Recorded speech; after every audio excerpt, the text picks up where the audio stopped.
Halo sahabat pejuang NIP, kembali lagi bertemu dengan saya di Wandiko Huta Barat Channel. Kali ini pada bagian yang kelima saya akan membahas soal-soal SKB keperawatan tentang gawat darurat. Kita mulai dari nomor 1. Yang dimaksudkan dengan breathing kepada pertolongan pasien, tindakan kegawat daruratan adalah, dan jawabannya adalah A. Memberikan bantuan nafas. Soal kedua. Seorang laki-laki berumur 34 tahun masuk di UGD dengan riwayat kecelakaan lalu lintas. Terdapat bekas darah di mulut dan hidung klien. Terdengar suara ronki saat bernafas. Terdapat periorbital ekimosis dan vital sign. Tanda-tanda vital tekanan darah 90/60 mm hygrogram, nadi 115 kali per menit, regular dan lemah. Pernafasan 32 kali per menit, irregular. Apakah masalah keperawatan yang utama pada klien tersebut? Dan jawabannya adalah D. Bersihan jalan nafas tidak efektif. Soal yang ketiga. Tuan C 38 tahun masuk UGD dengan penurunan kesadaran. Pada pemeriksaan fisik terlihat keadaan pasien, tekanan darah 80/60 mm hygrogram, nadi 60 kali per menit, pernafasan 20 kali per menit, dan pada ekstremitas terlihat cyanosis. Dari pemeriksaan di atas, perawat menemukan tanda, dan jawabannya adalah C. Hipoksia. Soal keempat. Seorang laki-laki umur 40 tahun dirawat di UGD dengan riwayat jatuh dari sepeda motor tanpa mengenakan helm.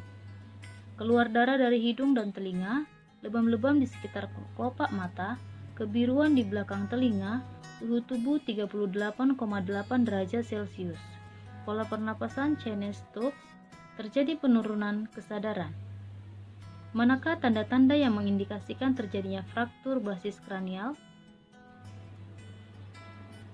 Dan jawabannya adalah D. Keluar darah dari hidung dan telinga, lebam-lebam di sekitar kelopak mata, kebiruan di belakang telinga. Soal kelima. Nyonya M 30 tahun datang ke IGD dengan penurunan kesadaran.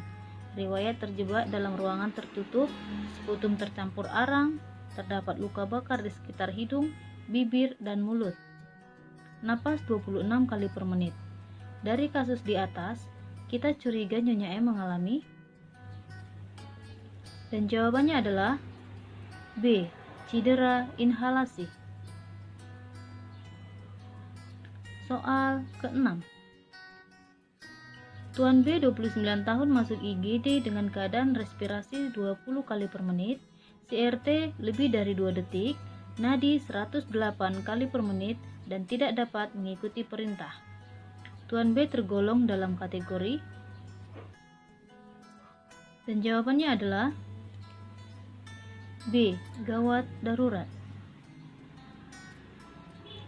Soal ke-7. Nyonya A membawa anaknya berusia 19 tahun ke IGD karena diare sudah 2 hari. Hari ini BAB cair sudah 5 kali. Hasil pengkajian didapatkan anak tampak lemah, mata cekung, mukosa bibir kering, turgor jelek dan agak rewel. Berat badan 44 kg, dan berapakah kebutuhan cairan anak tersebut? Dan jawabannya adalah A. 1980 cc. Soal ke-8. Nyonya Z 30 tahun masuk IGD dengan diagnosa peritonitis. Tanda dan gejala yang biasa muncul pada peritonitis adalah, dan jawabannya adalah D. Mual muntah, demam, distensi abdomen. Soal ke-9. Tuan X usia 30 tahun datang di UGD dengan luka gigitan ular. Keadaan umum lemah, keringat dingin, hipersalivasi, muntah, tekanan darah 90/60 mm hygrogram, nadi 100 kali per menit, bekas luka halus dan bentuk melengkung, sekitar luka melepuh, edema, nyeri, warna kehitaman. Apakah tindakan pertama kali yang dilakukan? Dan jawabannya adalah B. Bersihkan jalan napas dari kotoran. Soal ke-10. Nyonya H umur 30 tahun dengan hipoglikemi dirawat di UGD dalam kondisi penurunan kesadaran. Klien membuka mata dengan cubitan di kelopak mata dan mampu menepis cubitan tersebut dengan tangan kanannya, dan saat diajak bicara hanya erangan kesakitan yang keluar dari mulut klien. Berapakah skor GCS pada pasien tersebut? Dan jawabannya adalah B. E2, V3, M4. Soal ke-11. Anak K 16 tahun masuk ke UGD dengan perdarahan di kepala dan perut akibat tawuran. Anak K mengalami penurunan kesadaran, tekanan nadi lemah, tekanan darah 90/80. Anak K hanya mengeluarkan suara menggumam ketika dipanggil tanpa membuka mata. Anak A masuk dalam triase kategori? Dan jawabannya adalah A. Emergent. Soal ke-12. Di suatu ruang IGD, terdapat pasien Tuan S umur 77 tahun dengan diagnosa gastritis. Saat pengkajian pasien dalam keadaan sadar, namun karena Tuan S sudah berumur tua, Tuan S kurang mendengar. Perawat yang bertugas pada pasien tersebut berinisiatif untuk menggunakan stetoskop pada telinga Tuan S, sehingga perawat dan Tuan S tersebut dapat berkomunikasi dengan baik. Berdasarkan kasus di atas, bagaimanakah core kompetensi yang dimiliki perawat tersebut? Dan jawabannya adalah A. Perawat tersebut telah memiliki core kompetensi dalam hal komunikasi. Soal ke-13. Anak D datang ke IGD dalam keadaan tidak sadar. Dari tanda dan gejala, pasien terlihat seperti keracunan. Apa tindakan yang pertama harus dilakukan perawat? Dan jawabannya adalah A. Memasang gudel dan NGT, bilas dengan air atau cairan norib, dan pasien ditelungkupkan. Soal ke-14. Dalam tragedi musibah banjir, ditemukan pasien tidak bernafas setelah dilakukan tindakan dengan membuka airway. Pasien bisa kembali bernafas, tetapi tidak bernafas spontan. Dikategorikan apakah pasien ini? Dan jawabannya adalah C. Kategori merah. Soal ke-15. Pada musibah massal ditemukan pasien bernapas spontan, RR kurang dari 30 kali per menit, CRT kurang dari 2 detik, nadi kurang dari 100 kali per menit, dan setelah perawat memberi perintah mengangkat kedua tangan, pasien dapat mengangkat kedua tangan tetapi dengan gerakan lambat. Dikategorikan apakah pasien ini? Dan jawabannya adalah B. Kategori kuning. Soal ke-16. Di ruang IGD terdapat Tuan B umur 34 tahun mengalami penurunan kesadaran. Tuan B membuka mata setelah diberi perintah membuka mata.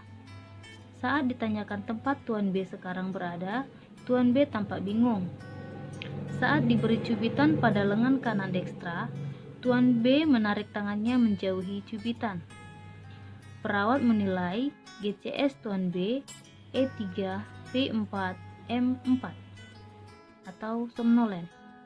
Berdasarkan kasus di atas, bagaimanakah core kompetensi yang dimiliki perawat tersebut? Dan jawabannya adalah B.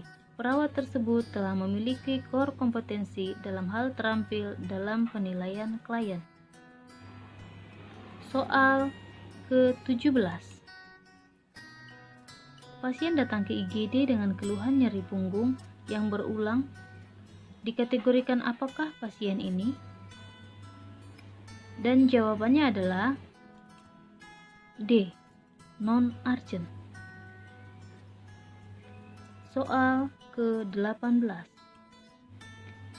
Tim penolong bencana gunung meletus berteriak memanggil korban yang bisa berjalan dan tim penolong memerintahkan korban untuk pergi ke zona hijau.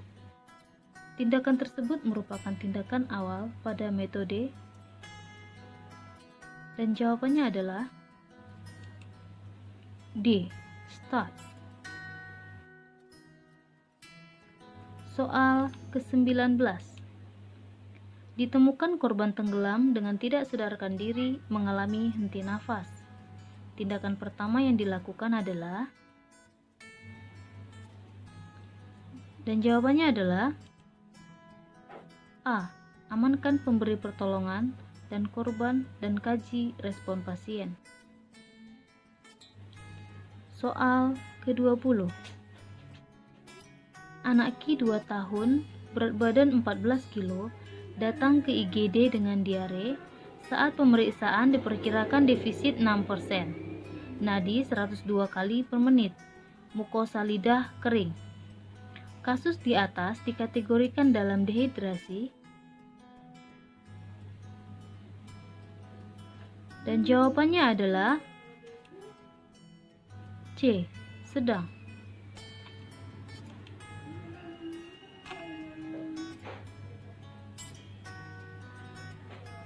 Terima kasih, semoga bermanfaat.